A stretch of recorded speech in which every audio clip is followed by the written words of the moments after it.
lo voy a usar como guía para que vayamos viendo algunos temas. Y la charla es sobre las bases del matrimonio y también les voy a hacer preguntas, no se asusten, no son preguntas difíciles, son para que vayamos interactuando en el tema que vamos a tomar. ¿Ya? Entonces, vamos a ver.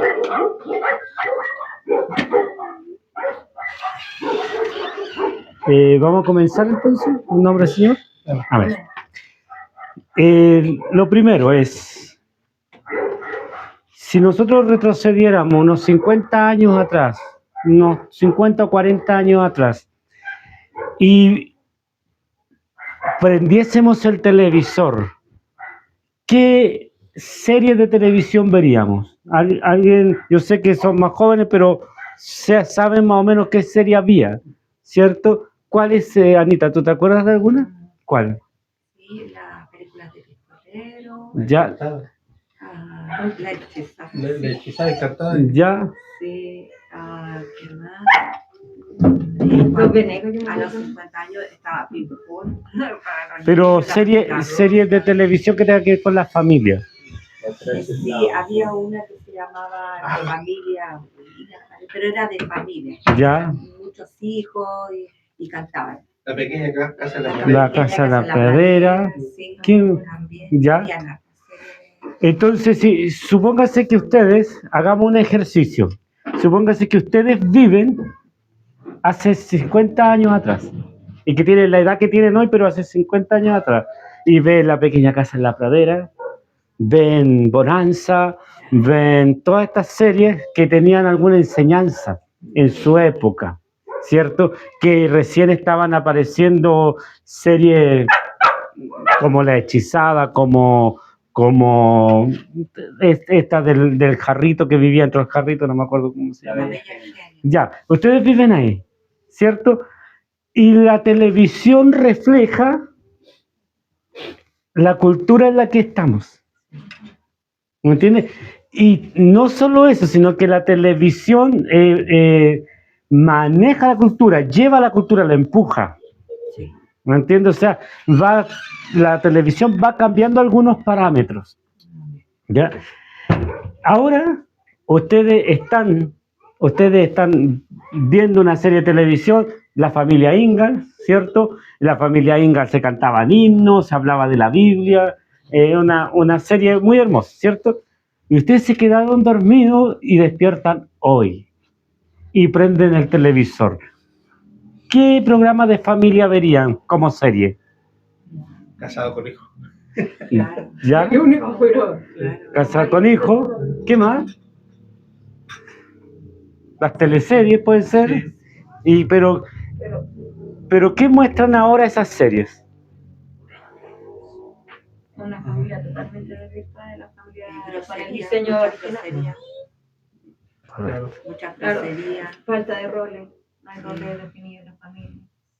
Correcto, entonces la televisión está mostrando la época con la que estamos, que tan solo 40 o 50 años la decadencia ha llegado pero a niveles tremendos. Yo estuve viendo, para ver esto, estuve viendo La familia Peluche, y es horrible. Es una serie como Casado con Hijo, pero mexicana. Yeah. Horrible, de verdad horrible. Casado con Hijo es una serie norteamericana que es horrible, y acá en Chile la hicieron horrible igual, pero no tanto como la norteamericana. Y se está mostrando la decadencia que vivimos como sociedad. Ahora, no estoy hablando solo de 50 años atrás. Si me voy a los orígenes de la Biblia, y si hubiera televisión y hubiera que hacer una serie en la época de Adán y Eva y de sus hijos, ¿cómo sería?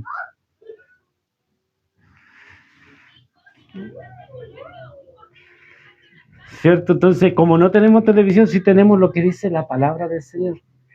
¿Y por qué la familia está en una decadencia completa hoy día? Porque ha olvidado las bases bíblicas del matrimonio.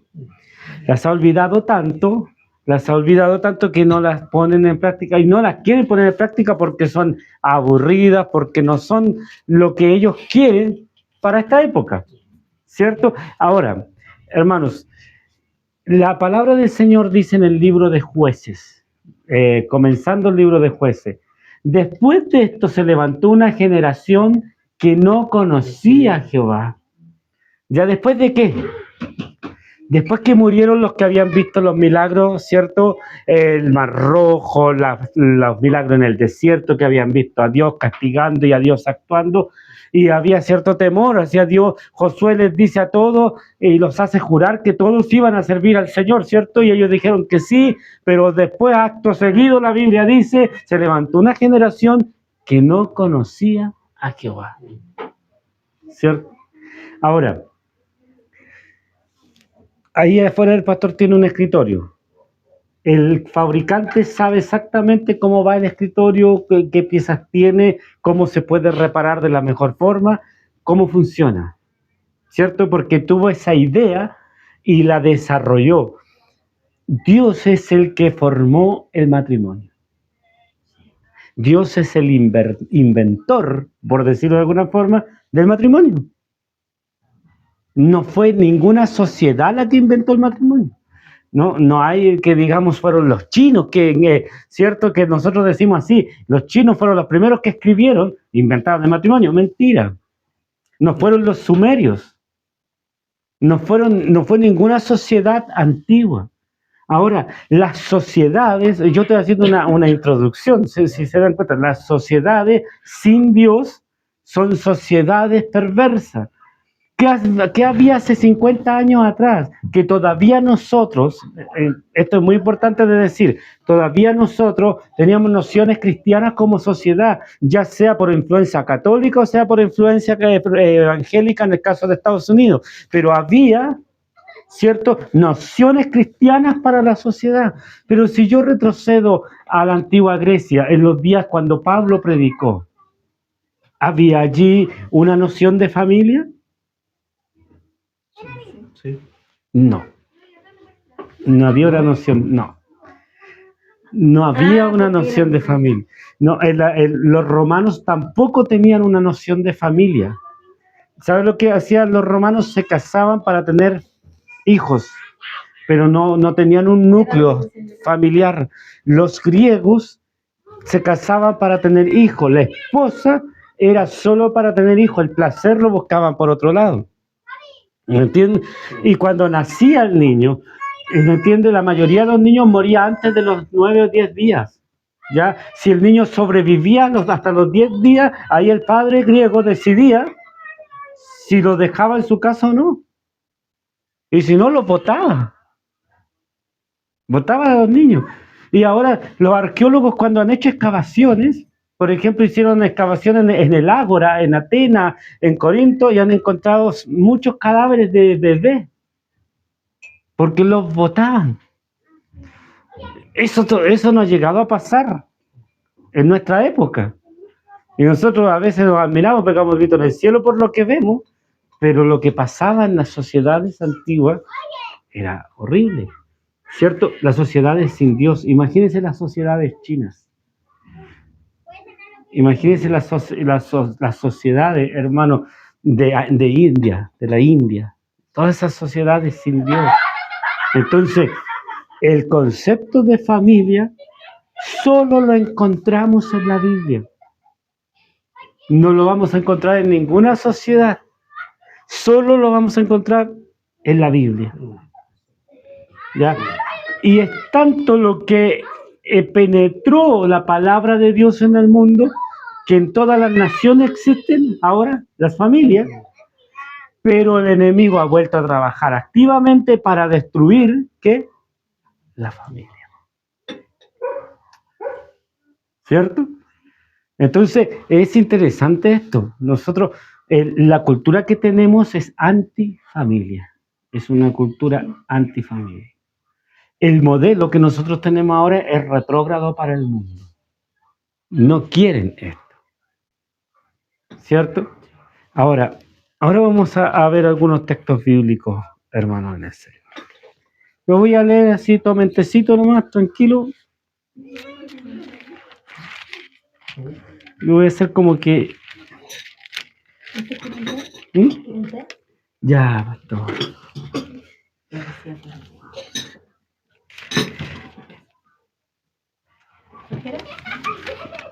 Sí, pastor. Voy a leer Génesis 1:26. Yo sé que la mayoría de los textos que vamos a leer son muy conocidos, ¿ya? Muy conocidos, pero le vamos a dar algún matiz distinto de lo que le hemos dado, ¿ya? Ya dimos la vuelta en cuanto a lo que es cultura. La cultura está lejos de la familia que el Señor estableció. Y quiero leer Génesis 1:26, dice: Entonces dijo Dios, hagamos al hombre a nuestra imagen, conforme a nuestra semejanza, y señoree las peces del mar y las aves del cielo, las bestias, toda la tierra y en todo animal que se arrastra sobre la tierra. Y creó Dios al hombre a su imagen, a imagen de Dios lo creó, varón y hembra los creó. Y los bendijo Dios y les dijo: fructificad y multiplicaos, llenad la tierra y sojuzgarla y señoread en ella. Hermanos, como le digo, este texto, conocidísimo. Este es el texto que usamos para probar que la Trinidad ya estaba actuando en el Génesis, ¿cierto? Hagamos al hombre en el seno de la deidad. Pero nosotros cuando hablamos de salvación, cuando hablamos de la obra salvífica, no tenemos problemas en decir que Dios en la eternidad planeó todo lo que era la salvación. ¿Cierto? En la eternidad. El Señor nos bendijo con toda bendición en las regiones celestes antes que el mundo fuese. ¿No es así que decimos? Y es verdad. Dios planeó esto. Pero Dios también planeó en la eternidad el matrimonio. ¿Lo vieron? ¿Por qué? Porque aquí no se había hecho hombre ni mujer y Dios ya está hablando del matrimonio. Entonces, Dios en la eternidad, en su plan para el ser humano, planeó la institución del matrimonio. Ya, no, algunos predicadores exponen esto y dicen, no, es que sabe que cuando Dios vio que Adán estaba solo, dijo, les voy a hacer una ayuda idónea. No, hermano, Dios no actúa improvisadamente. ¿Ya? Otros dicen, no, es que Dios probó con otra raza antes que hiciera Adán y Eva. Por eso que está en Génesis 1:26. Porque no es que dice, y creó Dios a varón y hembra. ¿Y a dónde están esos? ¿Cierto? Entonces hay una raza que Dios ensayó con esa raza, después no sabemos qué hizo Dios con esa raza y creó a Adán y a Eva. O sea, Dios tenía ensayo-error, tenía que probar si le resultaba o no. No, no es así. Aquí lo que la Biblia está hablando es el plan que Dios tenía. Dios en sus decretos eternos tenía establecido de que la forma que vivieran los seres humanos sobre la tierra era en un núcleo familiar. Y que en este núcleo familiar el hombre iba a ser el líder del hogar, la mujer iba a ser la compañera idónea y los hijos iban a estar sometidos a estos dos padres. Este es el núcleo que el Señor creó como familia. ¿Ven? Y lo creó en la eternidad. Ya no fue un acto de última hora que Adán estaba tan solo el pobre que hubo que hacerle a una mujer. No es así. Lo que pasa con Adán es que Dios nos muestra que el hombre tiene que llegar a cierta edad y que la mujer tiene que llegar a cierta edad para que se unan. Eso es lo que nos muestra el hecho de que Adán estuvo solo. No el hecho de que Dios se preocupó por el pobre Adán porque no había ningún animal que fuera apto para Adán. No dice eso la Biblia. No se encontró ayuda idónea porque Adán estaba hecho por Dios con un plan distinto. Entonces, esto es lo primero que debemos entender. El matrimonio fue diseñado por Dios en la eternidad. ¿Ya? Y fue diseñado en sus bases. Entonces alguien me va a decir, no, pastor, no creo. No creo. Pero ¿qué dice la Escritura? Que la iglesia representa, ¿cierto? La iglesia es el símbolo de lo que deben ser las esposas. Y Cristo es el símbolo de lo que deben ser los esposos. Y la iglesia y el esposo, ¿no estaban también en la eternidad? ¿No es así? Entonces, esto es muy importante de entender. Nosotros estamos siguiendo un plan que Dios estableció. Ahora, nosotros hacemos que este plan sea difícil de concretar a causa de que la caída en pecado manchó esto. ¿Cierto? Hermanos, somos dos seres pecadores que el Señor unió y que tenemos que aprender a afiatarnos, que tenemos que aprender a comprendernos, a vivir y no aprender a la fuerza, sino que debemos amarnos. Si no hay amor en el matrimonio, no podré vivir con otra persona. A mí me dijo un hermano una vez, oiga, pastor, me dijo, yo he vivido 50 años con mi esposa, pero en los 50 años siempre hemos tenido problemas. Y le dije, ¿y por qué no se ha separado en estos 50 años? No, porque yo la amo. Correcto, le dije. Solo si hay amor se puede vivir tantos años juntos. Ahora, eso no implica que no haya problema, pero el amor es el único pegamento que unirá estas dos maderas, la cola fría que van para unir. ¿Me entiende? El amor. Y si no hay amor, cada uno se va por su lado. ¿Me entiende? Cada uno se va por su lado. Ahora, alguien dirá, sí, pero es que Dios lo que hizo fue solo para que tengan hijos. No, no fue solo para que tengamos hijos. Era obvio que si un hombre y una mujer se juntaban, iban a tener hijos. ¿Cierto? Era obvio. Es un mandato también. ¿Cierto? Es un mandato también. Pero el matrimonio persiste a los hijos. Ya trasciende a los hijos, por decirlo de alguna forma. Ya los trasciende. ¿Por qué? Porque los hijos van a hacer sus propias familias y el matrimonio va a seguir. ¿Cierto?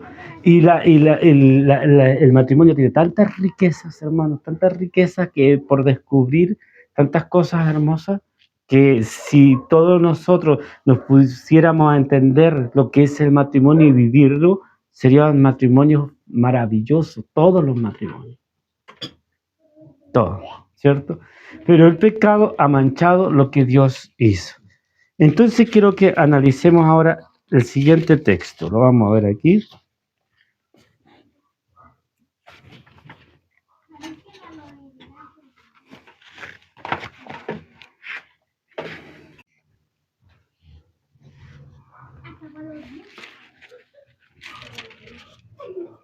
Génesis capítulo 3. Pero capítulo 2, perdón, dice: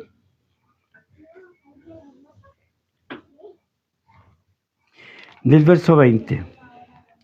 Y puso Adán nombre a toda bestia y ave de los cielos y a todo ganado del campo, más para darnos ayuda idónea para él. Entonces Jehová Dios hizo caer sueño profundo sobre Adán, y mientras éste dormía, tomó una de sus costillas y cerró la carne en su lugar. Y de la costilla que Jehová Dios tomó del hombre hizo una mujer y la trajo al hombre. Dijo entonces Adán: esto es ahora hueso de mi hueso y carne de mi carne. Esta será llamada varona porque del varón fue tomada. Por tanto, dejará el hombre a su padre y a su madre y se unirá a su mujer y serán una sola carne. Y ambos estaban desnudos, Adán y su mujer, y no se avergonzaban. De este texto del 2:24 vamos a analizar 4 puntos, ¿ya? Y de esto va a ser la charla el día de hoy, ¿ya? Primer punto. Estoy siguiendo este libro, aunque no lo estoy leyendo, pero lo estoy siguiendo. Dice: por tanto, dejará el hombre a su padre y a su madre. Lo que más cuesta para los jóvenes que han sido criados en una familia, hermano, nuclear, cuando se dice familia nuclear, es el núcleo que está ahí siempre juntito. Ya cuando ha sido criado en una familia nuclear, cuesta que los hijos quieran, hermano, irse de la casa. Ya los hijos por lo general no quieren irse. Ya, y de pronto se enamoran, y cuando se enamoran ahí, quieren irse. Nuestra sociedad ha hecho algo que a mi modo de ver no es bueno, que a mi modo de ver es malo. Les voy a explicar qué. Dios estableció que el hombre dejara a su padre y a su madre. La sociedad actual ha distorsionado el matrimonio y finalmente hace que los padres vayan adaptando sus casas, ¿me entiendes? Para que los hijos se queden, ¿me entiendes? Y vivan con sus esposas, como lo hacían los israelitas en clanes. Pero no es esto lo que diseñó el Señor. ¿Sabe cuál es la distorsión de esto? Que la hija siempre va a depender de su madre. O si están en la casa de los suegros, el hijo va a depender de sus padres. No va a poder tomar decisiones. ¿Me están siguiendo? No van a poder tomar decisiones porque van a estar los padres, los abuelos en este caso, para que se entienda, siempre interviniendo en las decisiones del matrimonio nuevo. ¿Me entiende? Por eso no es bueno quedarse a vivir en la casa. Ahora, sé que por economía y que por muchas cosas es lo que toca muchas veces, ¿cierto? Pero tiene que esforzarse el hombre en independizarse de sus padres. Y esta es la orden para el hombre. No dice, y la mujer dejará a su padre y a su madre, aunque es obvio que también lo deja, pero la orden es para el hombre. El hombre tiene que saber dejar a su familia materna, ¿cierto? Para formar una nueva familia, para formar un nuevo proyecto de vida. Y si el hombre no está preparado para dejar a sus padres, y depende económicamente, emocionalmente, psicológicamente de sus padres y todos los problemas que tiene en su matrimonio los llevan de sus padres, no estaba listo para casarse. ¿Cierto? Y el problema es que hoy por hoy las personas no se quieren casar y ya van a los 30 y la sociedad que llevamos van a los 40, las mujeres no quieren tener hijos y cuando los quieren tener se dan cuenta que ya están muy de edad. ¿Me entiendes? ¿Por qué? Porque se está viviendo una vida fuera del plan de Dios. Ojo con eso. Ojo con eso, porque el plan de Dios es que exista matrimonio. Entonces, el plan del mundo, ¿cuál es? Que no haya más matrimonio. Ese es el plan del mundo, que no exista más esto, que no nazcan más niños. El punto es hacer que no nazcan más niños. ¿Me entiendes? Y la palabra del Señor dice, dejará. Y esto es muy interesante. ¿A qué edad se casaron ustedes, hermanos? Yo tenía 20, el flaco 28. 28. Ya. ¿Y a qué tiempo salieron de su casa? Como a los 30 del flaco, más o menos después Como de los 2 años. Como los 2 años de que se casaron. ¿Y ustedes? Yo tenía 22 cuando nos casamos y Sí, ella 23. 23. Nos casamos, nos fuimos a arrendar el tiro. A vivir solo. Después tuve un problema y volví a mi mamá, pero... Sí, pero se esforzaron. Sí. Ya, nosotros con Anita vivimos en la casa de mi suegro, de mi suegra, por 18 años, pero hay que decir que nosotros vivíamos solos. ¿Me entiendes? No vivíamos con mi suegra no estaba en la casa. Entonces, hermanos, pero lo ideal es vivir solo. Y entonces el problema de los padres, ¿sabe cuál es?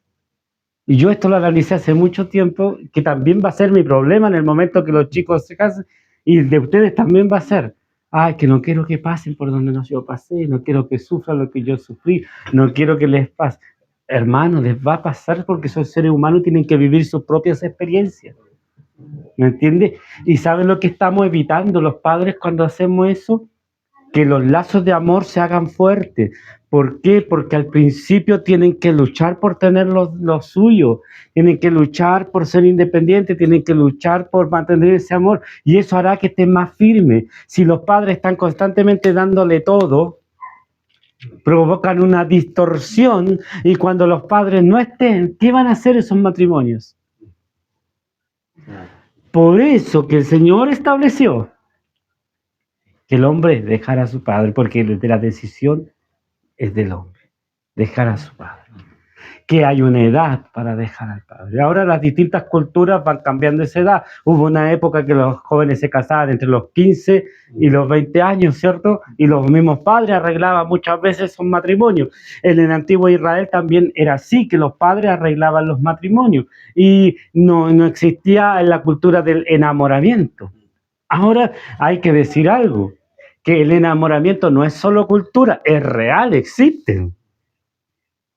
¿Me entiendes? Las personas se enamoran. Entonces, es un plus tal vez para casarse, pero un matrimonio cristiano no debiera casarse solo porque están enamorados.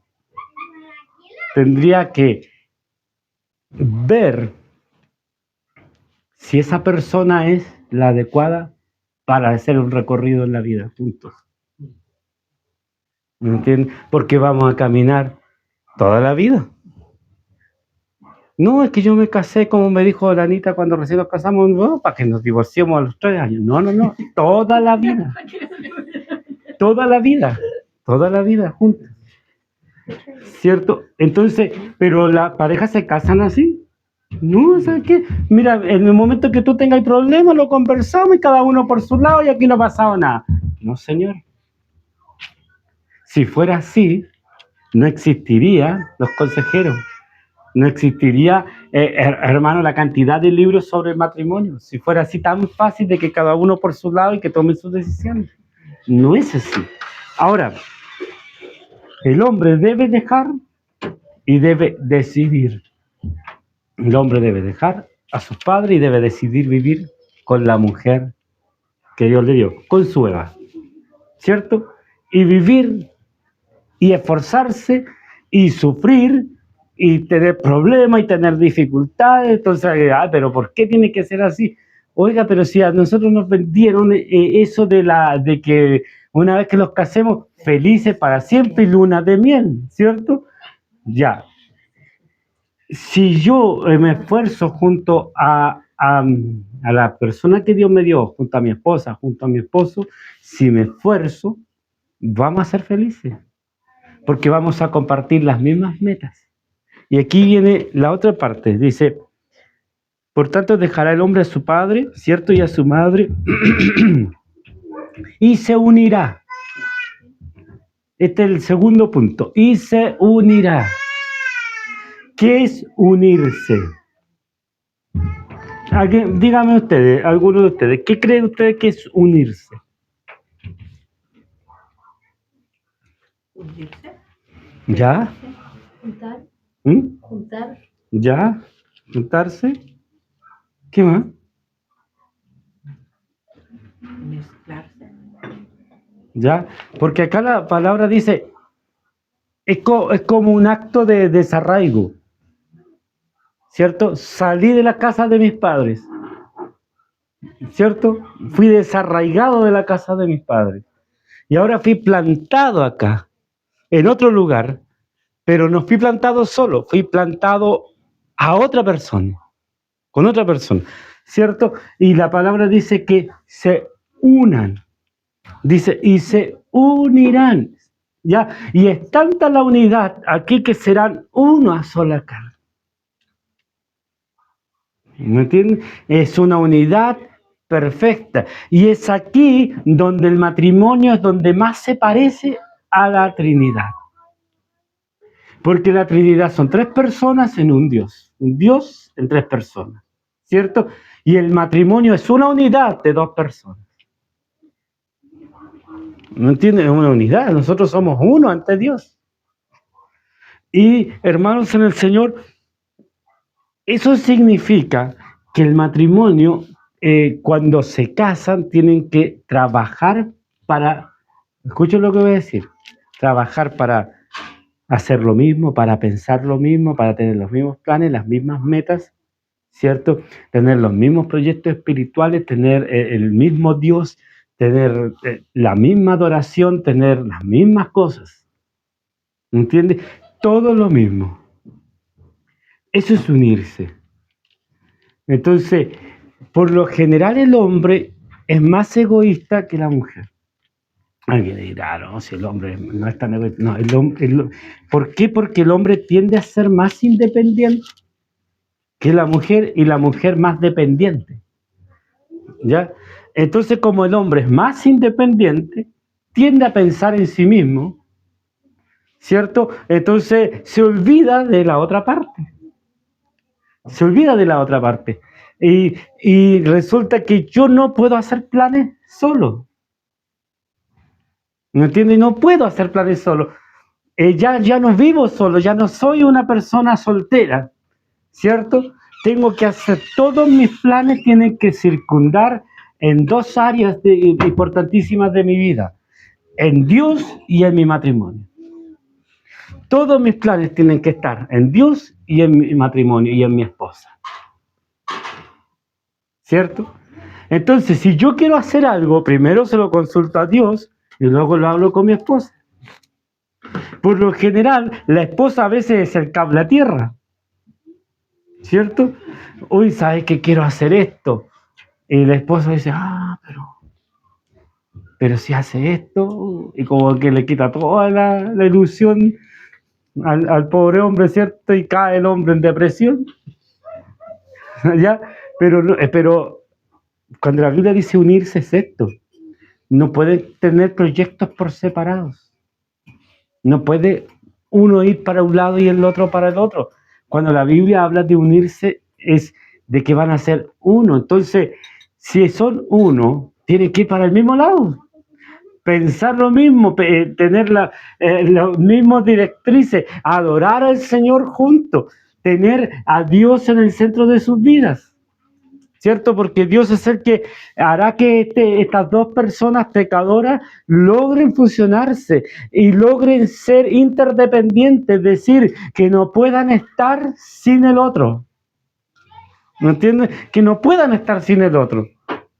¿Cierto? Y no que uno mande al otro. Nosotros bromeamos harto con eso, ¿cierto? Que de pronto que la mujer manda mucho al hombre, ¿cierto? No que uno mande al otro.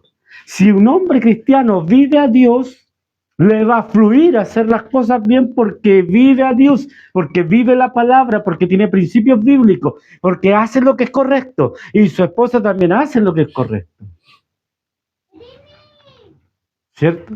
Entonces, hermanos, esto de unirse es un trabajo que debiera ser así como automático cuando nos casamos, ¿cierto? Nos unimos, pero no. Puede durar todo el periodo de matrimonio, todos los años de matrimonio. Y al principio como que vamos tratando de encajar.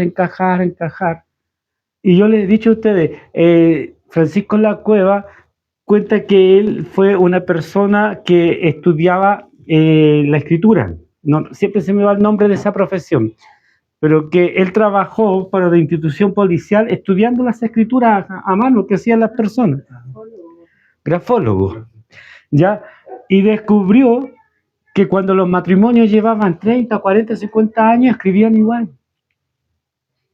Y a él le llamó mucho la atención que terminaban escribiendo con la misma caligrafía y terminaban escribiendo muy parecido.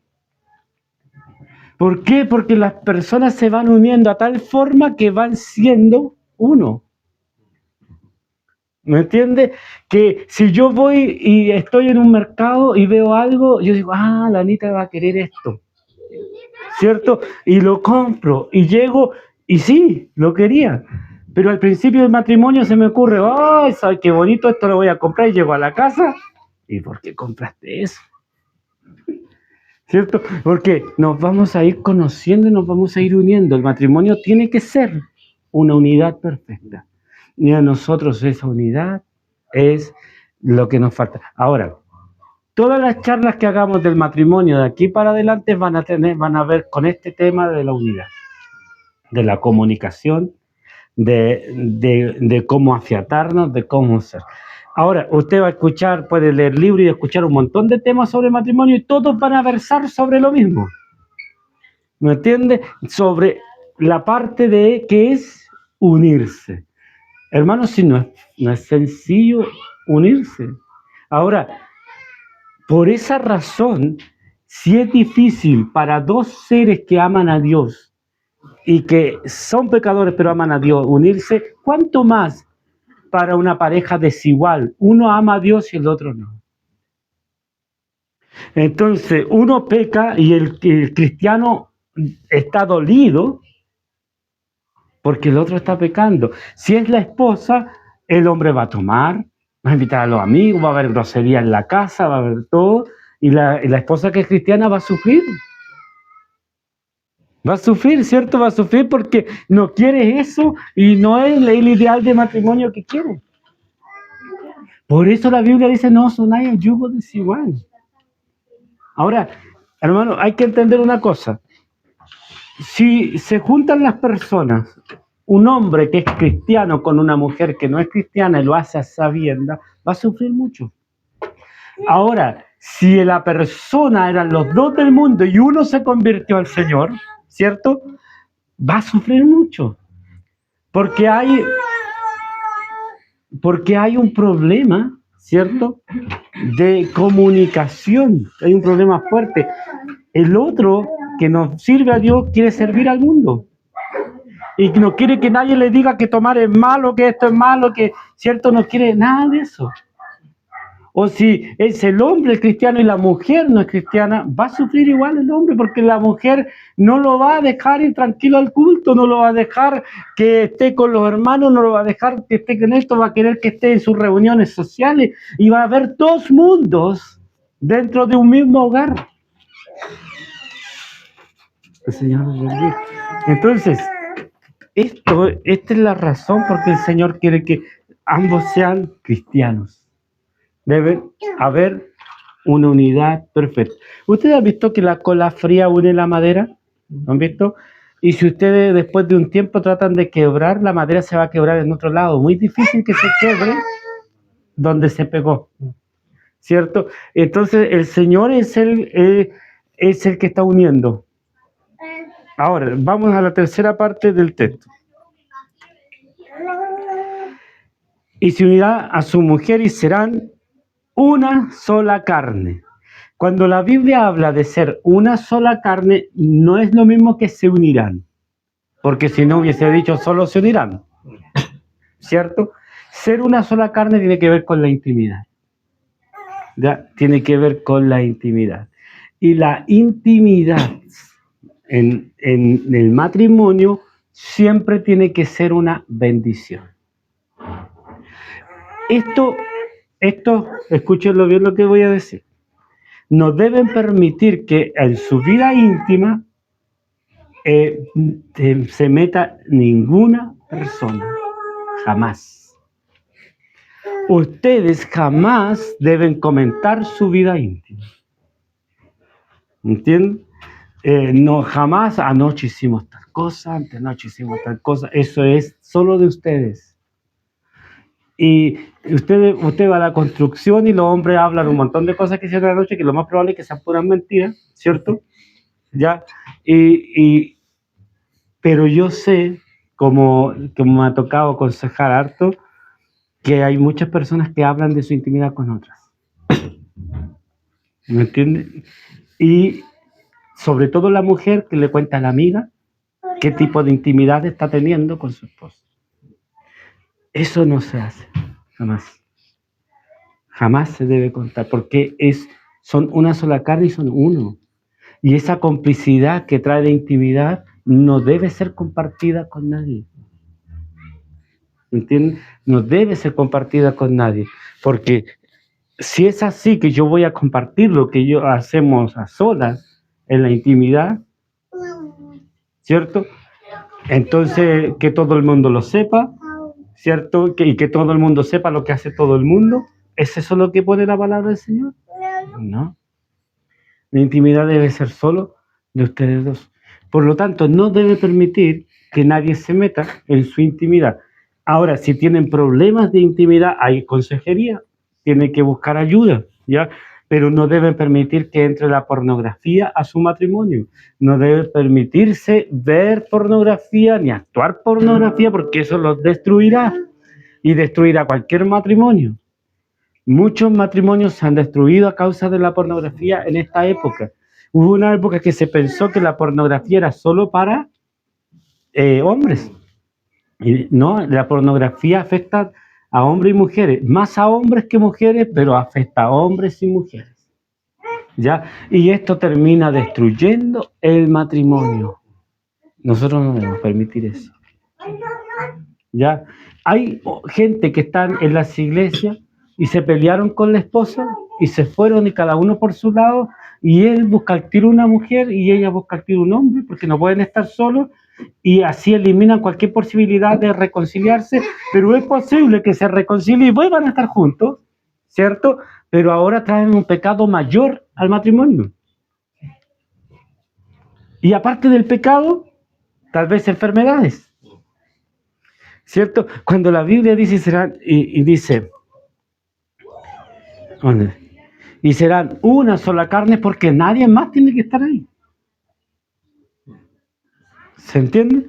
Nadie más. Tiene que ser, hermano, la desnudez de ambos solo para ustedes en el matrimonio. Para nadie más.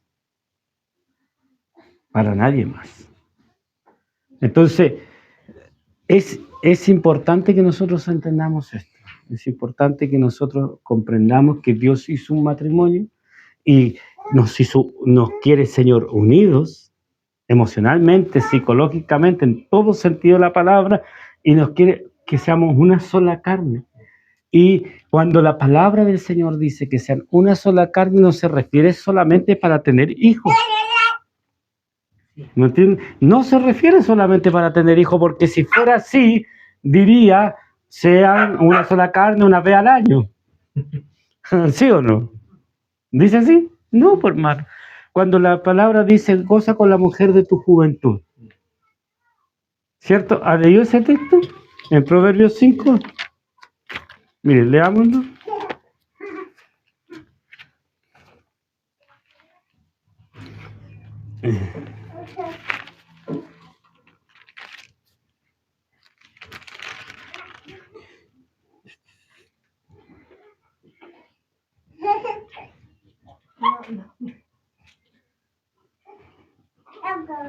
Por aquí está. 5:15. Bebe el agua de tu propia cisterna y los raudales de tu propio pozo. Esto es muy hermoso para mí, porque es un lenguaje poético que le está diciendo y le habla al varón que solamente tenga a su esposa para tener relaciones sexuales. A nadie más. Bebe el agua de tu misma cisterna y los raudales de tu propio pozo. Se derramarán tus fuentes por las calles y tus corrientes de agua por las plazas, sean para ti solo y no para los extraños contigo. ¿Ya? Sea bendito tu manantial y alégrate con la mujer de tu juventud. Como sierva amada y graciosa gacela, sus caricias te satisfagan en todo tiempo y en su amor recréate siempre. ¿Por qué, hijo amado, andarás ciego con la mujer ajena? Si el Señor te dio tu mujer, ¿no es así? Entonces, amado hermano, serán una sola carne. Tiene que ver con una intimidad sana, hermosa. Una relación sexual en el matrimonio diseñado por Dios es una bendición. Es una bendición hermosa. Y como dice David Ormachea en uno de sus mensajes, y le encuentro toda la razón, si damos gracias por la comida, si damos gracias por la bendición en el hogar y damos gracias por todo, ¿por qué no al estar junto a mi amada esposa, cierto? No doy gracias, Señor, por esto. ¿No es así? Porque es una bendición, es parte del plan divino del Señor. Y que no haya nadie más allí, nadie más, de ninguna forma, ni en la mente de cada uno, sino solo los dos. Eso será una sola carne. El Señor les bendiga. Y para siempre. Entonces, la esposa, hermano, va a ser bendecida con su esposo porque su esposo es solo para ella. ¿Cierto? Y el esposo va a ser bendecido con su esposa porque es solo para él. Y va a haber pureza en esto. Ahora, Hermano, si uno lee el Cantar de los Cantares, ¿qué dice el Cantar de los Cantares? Dice, paloma mía, perfecta mía, ¿cierto? Amiga mía. Y ella también le dice, mi amado es único, es señalado entre 10.000. Y cuando usted ama, es como el amor de los padres, y tiende a parecerse, ¿cierto? No hay hijo feo para un padre, para una madre, ¿cierto? Pero cuando hay amor en el matrimonio, también él la encuentra bella a su esposa, y ella le encuentra bello a su esposo, y dice, oh, mi esposo es lo mejor, y los demás lo ven, no dicen nada, ¿cierto? Pero para ella es señalado entre 10.000. Y para él es la paloma, la perfecta, la única. ¿Me entienden? Entonces, eso es, serán unidos. Ahora, para terminar el día de hoy, dice, y estaban ambos desnudos, Adán y su mujer, y no se avergonzaban. Esto tiene que ver con que no había pecado, ¿cierto? Después, cuando vino el pecado, se cubrieron. Y todos nosotros nos cubrimos por pudor, ¿cierto? Y vivimos cubiertos. Pero el plan de Dios es que en el matrimonio, ¿cierto? En el matrimonio siempre exista esta inocencia. En un matrimonio, hermanos, escúchenme, de Dios. Si una mujer tiene miedo de que su esposo la vea estando casado, es porque ella tiene problemas. Y hay que trabajar esos traumas. Si un hombre tiene problemas, que su esposa lo vea, ¿cierto? Es porque hay trauma y hay que trabajarlo. Y no pueden llegar a ser una sola carne sanamente. Hay que trabajar esos problemas que traen, ¿cierto? De su crianza y de sus vidas al matrimonio. ¿Ya? Porque la pureza del matrimonio, esa pureza de estaban ambos desnudos y no se avergonzaban, yo la tengo que aplicar al matrimonio. ¿Se dan cuenta? La tengo que... Ah, no, pastor, pero usted está mal, si eso tiene que ver con que ellos cayeron y ahora ven su desnudez. Sí, pero estamos en un contexto de matrimonio. Y en un contexto de matrimonio, ambos se van a ver en algún momento desnudos. ¿Cierto? Y no se deben avergonzar. Entonces, aquí habla también la palabra del Señor de una sanidad mental dentro del matrimonio. Así que, si se dan cuenta, el primer tema son las bases del matrimonio.